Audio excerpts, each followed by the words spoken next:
মৰমৰ ছাত্ৰ-ছাত্ৰীসকল, আজি মই তোমালোকৰ লগত নৱম মানৰ অন্যৰ প্ৰতি ব্যৱহাৰ পাঠটো আলোচনা কৰিবলৈ ওলাইছোঁ। তোমালোকে মন দি শুনিবা, নিশ্চয় অলপ হ'লেও উপকৃত হ'বা। আমাৰ এই পাঠটোৰ মূল কথাখিনি হৈছে যে যিবিলাক মানুহৰ সৈতে সম্বন্ধ জন্মে বা যিবিলাকৰ সৈতে সংসাৰত সমাজ পাতি থকা হয়, সেইবিলাকৰ ভিতৰত কাৰ লগত কেনেকুৱা ব্যৱহাৰ কৰিলে বা কেনেকৈ চলিলে সুখে সন্তোষে কাল নিয়াব পাৰি, সংসাৰ জাতিয়ে তাক ভালকৈ জনা উচিত। অৰ্থাৎ আমাৰ ব্যৱহাৰটোৱে হৈছে আমাৰ ঘাই মন্ত্ৰ, মিঠা মাত আমাৰ ব্যৱহাৰ প্ৰণালীৰ ঘাই মন্ত্ৰ হয়। গতিকে আমি যদি ব্যৱহাৰ ভালকৈ নাজানো, তেতিয়াহ'লে আমাৰ জীৱনত নানা ধৰণৰ উপদ্ৰৱ আমি ভুগিবলৈ পাম।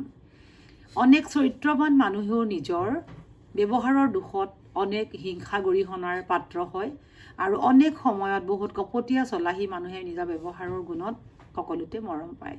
এতেকে ব্যৱহাৰ প্ৰণালীক সামান্য কথা বুলি ওলাই টিকিং নকৰি মন দি শিকা উচিত। মিঠা মাত হ'ল ব্যৱহাৰ প্ৰণালীৰ ঘাই মন্ত্ৰ। স্বভাৱত বহুত দুখ থাকিলে মিঠা মাতৰ গুণত সৰ্বৰহী হ'ব পাৰি। গতিকে তোমালৈ আনৰ মৰম ভক্তি জন্মোৱা সজ ব্যৱহাৰৰ মুখিয়াল উদ্দেশ্য। ব্যৱহাৰত মিঠা মাতৰ নাটনি হ'লে সেই উদ্দেশ্য সিদ্ধ নহয়।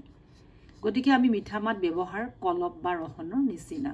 আমি খুব সুন্দৰকৈ যদি কথাখিনি উপস্থাপন কৰিব পাৰোঁ বা ইজনে সিজনক ক'ব পাৰোঁ, অনেক সময়ত আমাৰ খং বা দুখ, অন্যান্য বিপদ বা বিভিন্ন সমস্যাত পৰিলেও আমি যদি বৰ সুন্দৰকৈ যদি কথাখিনি ৰহন সানি আগবঢ়াব পাৰোঁ, তেতিয়াহ'লে নিশ্চয় আমি তাৰ পৰা সুফল পাব পাৰিম। প্ৰত্যেক মানুহেই ভাল ব্যৱহাৰ বিচাৰে। গতিকে ছাত্ৰ ছাত্ৰীসকল, তোমালোকে এতিয়াৰ পৰাই এই বিষয়ত অতি সতৰ্ক হ'বা যে আমাৰ ব্যৱহাৰ প্ৰণালীৰ উৎকৃষ্ট ৰূপ হৈছে মিঠা মাত। আমাৰ যিটো বিনয়ী ব্যৱহাৰ, সেই ব্যৱহাৰে সকলোৰে অন্তৰ সাত পেলাব পাৰে, আৰু যেতিয়া আমি টান কথা কওঁ তেতিয়া হয়তো আমাৰ অন্তৰ হুলে বিন্ধা দি বিন্ধে। মানুহক সন্তোষ কৰিবলৈ আমি মিঠা মাতেই হৈছে আমাৰ চবতকৈ দৰকাৰী বস্তু। গতিকে ছাত্ৰ ছাত্ৰীসকল, তোমালোকে মন কৰিবা যে আমি কি কৰিব লাগিব। আমি সজ ব্যৱহাৰৰ কাৰণে সকলোৱে সদায় ৰেডি থাকিব লাগিব। নম্ৰ হ'লেও নহ'ব যদিহে ব্যৱহাৰ বেয়া হয়। নিজে কেৱল ভাল কাম কৰাই নহয়, আমি আনৰ ভাল কামৰ কাৰণেও সদায় প্ৰশংসা কৰিব লাগিব। আনৰ প্ৰশংসাই নিজৰ চিন্তাৰ মহত্ব প্ৰকাশ কৰে, আৰু আনৰ ভাল কামৰ পৰা আমি কেনেকৈ আন এজনৰ 10জনৰ উপকাৰ সাধিব পাৰোঁ সেই চিন্তাও আমি কৰিব লাগিব। আমাক সৎ চিন্তাৰে কি কৰে, আমাক আৰু আন এটা ভাল দিশলৈ আগুৱাই লৈ যায়। আৰু আমি সদায় কি কৰিব লাগিব, আমি আনৰ গোপন কথা লুকাই ৰাখিব পৰাটো ব্যৱহাৰৰ এটা প্ৰয়োজনীয় কথা।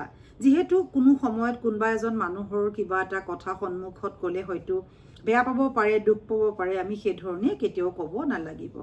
তাৰ মানে এনেকুৱা নহয় যে আমি কেৱল আনৰ দুখ বিচাৰিম বা আনৰ সমালোচনা কৰিম, তেনেকুৱা কোনো কথা নহয়। যাতে মানুহজনৰ গুণখিনিহে আমি সদায় চাম, যে তেওঁ কেনেকুৱা ভাল গুণ আছে, আমি সেইখিনিহে সদায় চেষ্টা কৰিম শিকিবৰ কাৰণে। অচিনাকি মানুহক বিশ্বাস আমি কৰিব নালাগে, কিন্তু চিনাকি হোৱাৰ পিছত তেওঁৰ লগত আমাৰ যিখিনি সঠতা, সেইখিনি আমি পৰিচয় পালেহে আমি তেনেকুৱা সম্বন্ধ এটা ত্যাগ কৰা উচিত। তাৰ আগত আমি কোনো ধৰণৰ ব্যৱহাৰ কৰিব নালাগে।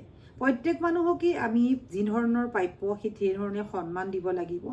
কাৰণ মই যি ধৰণৰ সন্মান আন এজনক দিম, তেওঁ সেই ধৰণৰ সন্মানেই ঠিক ওলোটাই নিজক দিব বা আনজনক দিব।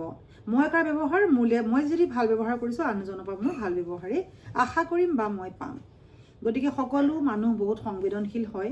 গতিকে পৃথিৱীখন খুব সুন্দৰভাৱে সহজ কৰি বা সুন্দৰ কৰি উপযোগী কৰি তুলিবৰ কাৰণে আমি ব্যৱহাৰটোৱে হৈছে আমাৰ মূল চাবিকাঠি।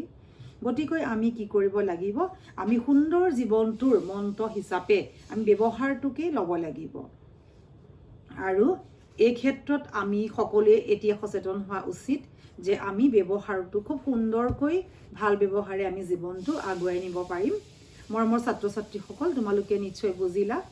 ভাল লাগিলে শ্বেয়াৰ কৰিবা, লাইক কৰিবা, ছাবস্ক্ৰাইব কৰিবা। ধন্যবাদ। ইয়াৰ পিছত আমি বাকী পাঠৰ প্ৰশ্ন আলোচনা কৰিম।